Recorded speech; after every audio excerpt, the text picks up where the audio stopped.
Hello, YouTube. Hey there, Steemit. Hi there, interweb. Most other video content creators like to wait till the video's over to thank their viewers, but hey, it's my channel. I do what I want. Don't judge me. So, thank you guys so much for watching. I've been getting a lot of community support lately from the old interweb, and I very much appreciate it. So, let's get into this.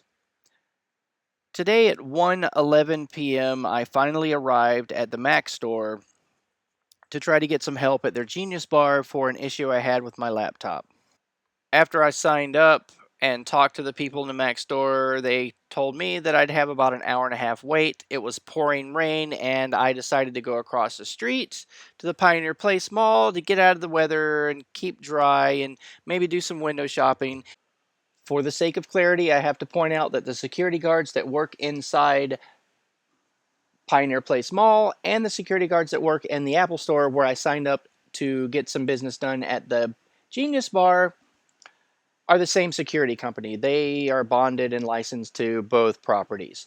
So also, I was told that I violated some of the rules of conduct for Pioneer Place Mall. There's a few seconds of the rules of conduct for Pioneer Place Mall right here in front of you on the video. Just press pause and you'll notice that there's no prohibition about filming of any sort. I had not harassed, annoyed, disrupted, done anything illegal. I merely walked through the corridors of the mall, quietly filming, not speaking to any other individual until I was contacted and harassed by the security guards. At no time was I asked, did I have legitimate business in the mall? They operated from an assumption and their implicit bias to threaten me with arrest for doing nothing wrong. No action that I take was in violation of any of these rules of conduct. Well, when you walk up to any of the entrances of the mall, the rules of conduct are on this little 8x10 piece of paper that's glued to the window.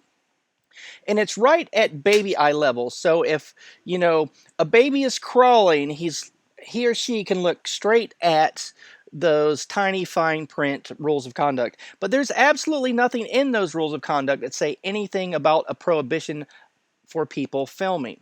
So let's get right into what I started shooting when I crossed the street to get in out of the rain and maybe look at some of the items over there at the shopping mall. And I did happen to, by happenstance, come across a medical situation. I thought there may be police involved, and I wanted to film some of that. Well, Bob was trying to see what these EMTs were doing, or Portland Fire was doing inside the mall, and he was kicked out by security. Bob told me on the phone. That's Bob down there on the public sidewalk with the security. And I'm actually in the mall, so I'm taking off.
Coming back up the escalator and I'm going back down.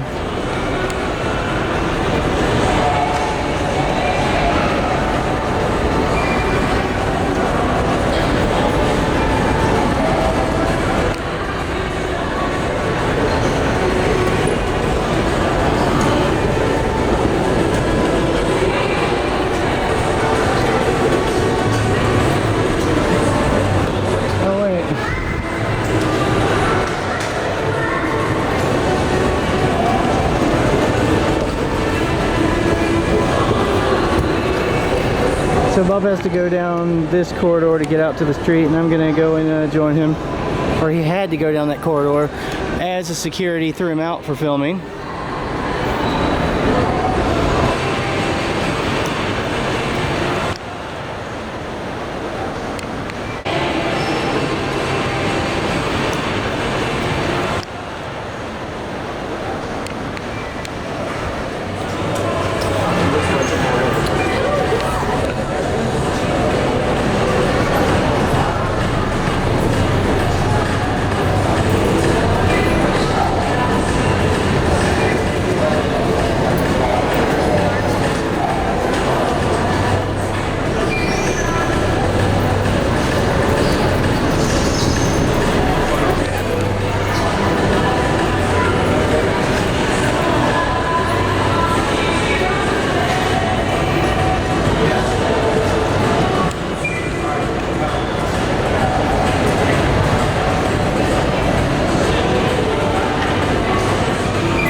I have to freeze frame right here for a few moments. I have not been in a store no longer than 5 minutes with a 30-second margin of error. That means in the first 2 or 3 minutes I was in the mall, the security guards were coordinating on the radio and determining that I'm doing something that's prohibitive. And the first security guard that contacts me with this smarmy, sarcastic look on his face, like he's just holding back his laughter the whole time during this, you know, blatant just assumption that I'm the enemy and they have to get rid of me. The kid's just enjoying his job just way too much. I mean, this is the kind of person that gets into law enforcement because they enjoy bullying someone. I feel sorry for any municipality that actually hires this kid if he does pursue law enforcement career after his security guard work, because this guy's a real piece of work. I just love, and I'm being sarcastic. I loathe the smarmy smirk on his face that he has there the whole time. And in his little sarcastic, smarmy way, starts to tell me this and that about what constitutes shopping. Like, I can't walk around and browse through items. You know, Imagine this. A family goes to the mall and they're walking around, and one party in the family buys something, and the whole rest of the family, mom, dad, and the kids, don't buy anything. So I guess those people weren't shopping, and the only person that bought something was shopping. I mean, this was just absolutely ridiculous how this wannabe totalitarian tried to mess with me about what I was doing there. And it was obvious that he was just trying to mess with me a little bit, but someone needs to take this little would-be sociopath to sociopath school, because his game is just not working. Hey, sir, are you shopping with us today? Yeah. Are you really shopping with us? Yes, I am shopping. Like where? Did I buy something already? No, I'm window shopping. Are you really window shopping? Yes, I am. That's not technically shopping, though, is it, sir? So think about this for a second. I was in the mall not more than 5 minutes before I have to endure this Steve Urkel looking kid in a wannabe drill sergeant outfit lecturing me about what constitutes shopping. That's ridiculous. A bunch of baloney. Baloney. Ooh, I can see my lips when I say that. Baloney. Baloney. Like, I can't walk around in the store for less than 5 minutes, maybe 5.5 minutes, and look at items before I buy something or have to get out under threatening of pain of arrest? I mean, this is just ridiculous treatment. You're gonna have to leave if you're not shopping with us. I'm shopping. At this point in the conversation, a third security guard steps in and addresses me by name, followed by a few seconds of unintelligible squawking. This is important because I've never met the security guard before, never laid eyes on him. He obviously knew who I was, and he's acting on his own implicit bias towards me. Instead of asking me if I had any other business on the property, this security guard operated from an assumption that he knew what I was doing, why I was there, and that it was illegitimate. This guy's acting on his own personal issues with me that I have no clue about. The only logical way I can think of that the security guard would know who I was through my YouTube channel.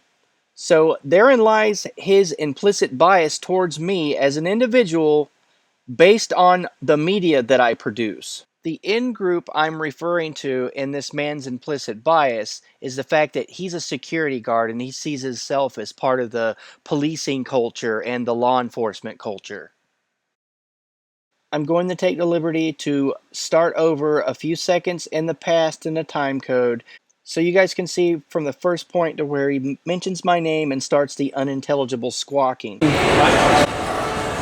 go on this entrance. You're going to go for the day because Apple, Microsoft, and Tiffany. If you come back, Wait. Say that sentence again. You said it a little fast. I'm sorry. sorry about that. Yeah, so we're telling you to leave. Right on. It was Apple, Microsoft, and Tiffany. Right on. If you come back or remain on the property for today, you are Right on. subject to arrest for criminal trespass. And the reason why is why, sir? There's code of conduct signs on the doors and it says if you're not shopping, dining, or seeking some form of entertainment. Well, I was just about to buy something at the food court. You know, Our like cameras have watched you the entire time. That's not correct. And the food court's closed, sir. it's closed. Yeah. Well, I'm sorry That's about that. that's very sad. Well, thanks for calling me by name and respecting Yeah. me and all. I appreciate that, man. Yeah, man. See you around. Well, they're a little cranky. They are, aren't they? Oh yeah. So I'm excluded for the day, or I'll be subject to criminal trespass. That's what they told me too. Oh yeah. All right. Well, this is Mike Blue Hair signing off for Film the Police Portland. Do you have any idea what that call was that we were trying to document? Some kind of medical call. Looked like the guy was drunk or on drugs. All right, right on. Well, I'm gonna end the video here, and if you're watching this on Steam It or Facebook and YouTube and your Instagram-y Facebook, whatever, share my work, love my work. I want you to wake your neighbor up at 4 a.m. in the morning, knock on the door, they come to the door half naked, shoeless, and tell them about how great Mike Blue Hair is. Part 2 of this video will show me having none of their tyranny. This is my text message from the Apple store across the street, whom these guys just barred me from going. I ignored that because I was on legitimate business on the property that they were bonded to. Something I'm used to doing is dealing with cops that have qualified immunity and the policeman's bill of rights and a god-awful amount of power granted to them by the police union of the municipalities they live in, and a system of lawyers and judges and a legal apparatus that all toes the thin blue line, insulating them from any responsibility, criminally or liable. So, here's the thing, Mr. Security Guards. You guys have uniforms that impersonate cops' uniforms. You dress like cops, but you're not cops. Everything you guys do, you are 100% criminally and civilly liable for.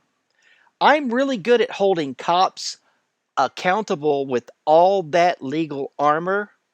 What chance do you think you have, Mr. Security Guards? I plan on writing a written complaint to the management of the mall. And if this continues, I have numerous options of civil remedies that I can explore by dragging these security guards into the courts. I would prefer to go about my business unmolested.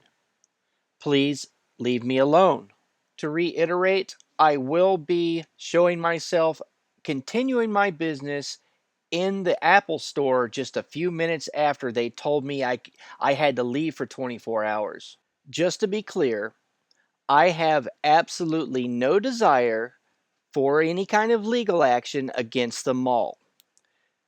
I'm interested in protecting my civil rights and civil liberties and my ability to go about my business unmolested from these security guards, especially the one that showed the obvious implicit bias towards me. All I need is another unwanted contact, and I can file a civil stalking complaint against that security guard.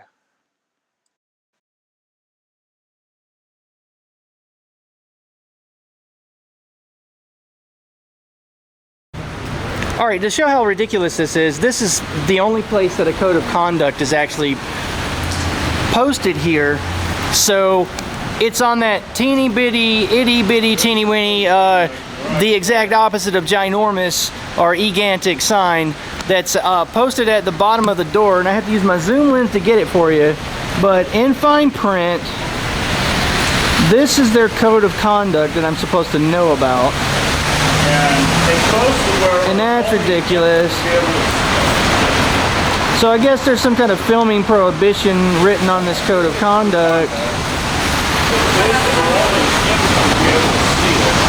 But it should be posted in a manner that people could see it and understand it. But yeah, I mean, who the hell can see that little sign when they enter the mall? Like, that's ridiculous.